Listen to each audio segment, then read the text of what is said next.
छात्रों नमस्कार। हम इन दिनों आपकी पाठ्य पुस्तक आदि एवं भक्तिकालीन काव्य संग्रह के अंतर्गत हिंदी साहित्य के इतिहास पर विचार कर रहे हैं और हिंदी साहित्य इतिहास की परंपरा कब से प्रारंभ हुई, कब से हम इसकी शुरुआत मानते हैं, इत्यादि विषयों पर बातचीत कर रहे हैं। हमने अब तक यह देखा है, पढ़ा है कि हिंदी साहित्य का आरंभ जो हमारे बड़े विद्वान, समीक्षक, इतिहासकार, विशेषज्ञ विद्वान हुए हैं, उन्होंने अपने अपने ढंग से 11वीं शताब्दी के आसपास माना है। उनमें भी सबसे प्रामाणिक काम आचार्य रामचंद्र शुक्ल का है, जो इसका आरंभ संवत 1050 से मानते हैं और इसे 4 भागों में बांटते हैं।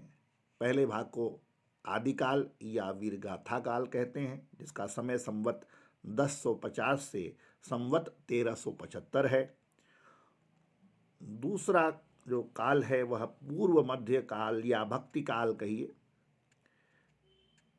जिसका जो समय दिया है शुक्ल जी ने वो संवत 1375 से संवत 1700 तक है। आपको बीए पार्ट 1 में इन्हीं 2 कालों के जो महत्वपूर्ण कवि हैं उनका अध्ययन करना है और इसके आगे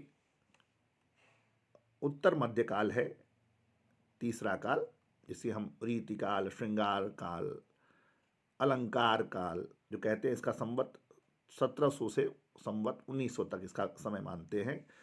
और जो चौथा काल है उसको हम आज का काल, जो आधुनिक काल है, संवत 1900 से लेकर आज तक का जो पूरा समय है हिंदी साहित्य के इतिहास में, वह आधुनिक काल के रूप में शुक्ल जी के अनुसार जाना जाता है।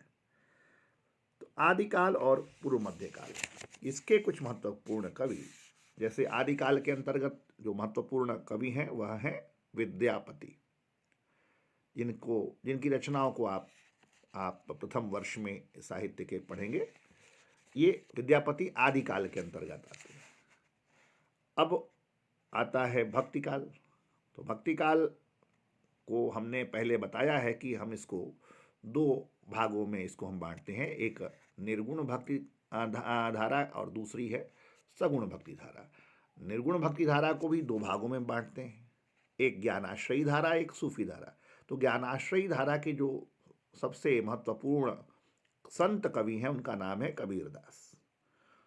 आपको पढ़ना है यहाँ कबीरदास के दोहे जो आप पढ़ेंगे। और सूफी काव्य धारा के जो महत्वपूर्ण कवि हैं उनका नाम है मलिक मुहम्मद जायसी। तो मलिक मुहम्मद जायसी की रचनाओं को आप यहाँ पढ़ेंगे। उसी तरह से कृष्ण भक्ति धारा जो है, जो सगुण भक्ति काल है, पहला ये निर्गुण में 2 धाराएं हुई, अब सगुण भक्ति काव्य में जो 2 धाराएं हैं, राम भक्ति काव्य है और कृष्ण भक्ति काव्य है। तो राम भक्ति काव्य के महत्वपूर्ण कवि हैं तुलसीदास और कृष्ण भक्ति काव्य के महत्वपूर्ण कवि सूरदास, रसखान, नंददास और मीराबाई। ये इन 8 कवियों की जो पद हैं, रचनाएं हैं, दोहा चौपाई है, उन रचनाओं का ही आपको प्रश्न पत्र में इन रचनाओं को पढ़ना है। इन्हीं कवियों को, ये दोनों कवि, ये सारे 8 कवि कुल मिलाकर आदिकाल और भक्ति काल के अंतर्गत इनका जीवन काल है, इनका रचना काल है इनका।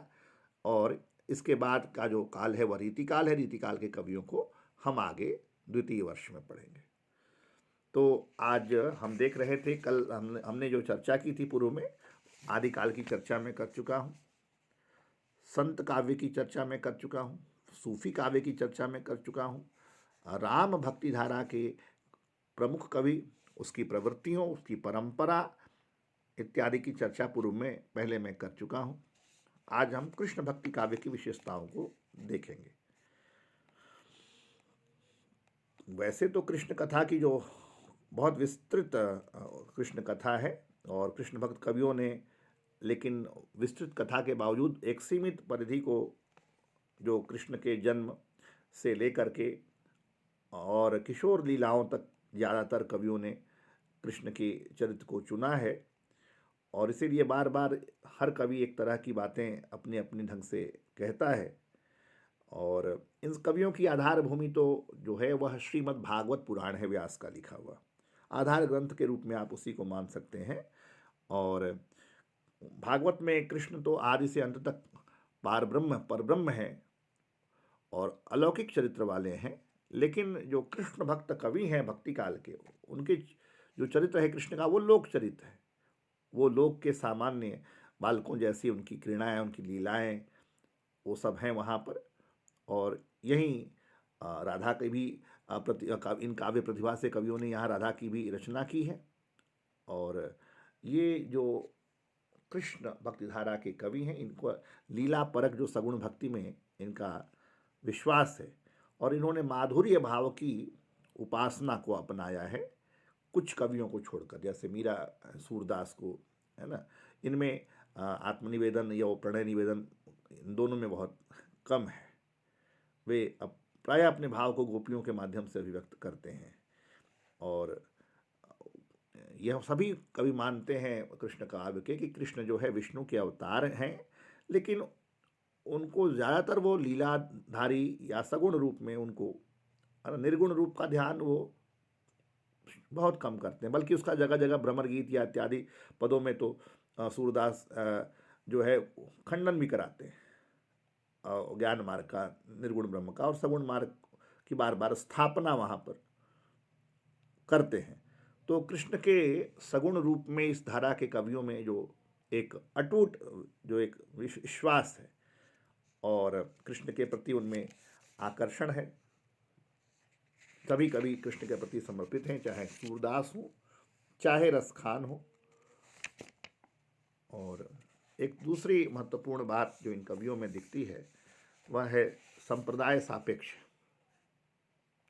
ये किसी न किसी संप्रदाय से बहुत सारे कवि, इनमें सूरदास हैं, है ना, ये वल्लभाचार्य के अष्टछाप के जो कवि हैं, नंददास हैं, ये संप्रदाय विशेष से ये लोग जुड़े हुए हैं वल्लभ संप्रदाय में, जो क्योंकि बाल कृष्ण की वहाँ उपासना प्रचलित है।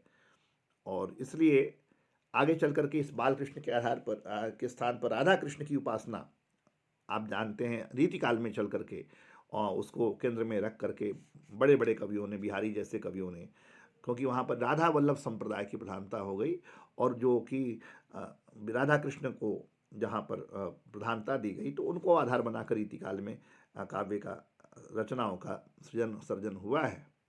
तो इस तरह से हम देखते हैं कि ये एक संप्रदाय सापेक्ष एक काव्य रूप यहाँ विकसित होता है। और यहाँ पर जो भाव की अभिव्यक्ति है उस संदर्भ में कहा जाए तो कृष्ण भक्ति साहित्य अपने आप में बेजोड़ है। सूर, मीरा, रसखान, ये सब बड़े कवि हैं और मूल जो रस है यहाँ वात्सल्य और श्रृंगार रस ही आपको हर तरफ यहाँ पर दिखाई देता है।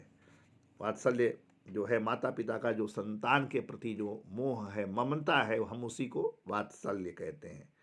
तो कृष्ण भी सबके जगत पिता हैं, जगत गुरु हैं, तो उनका संसार के लोगों के प्रति एक वात्सल्य का भाव है।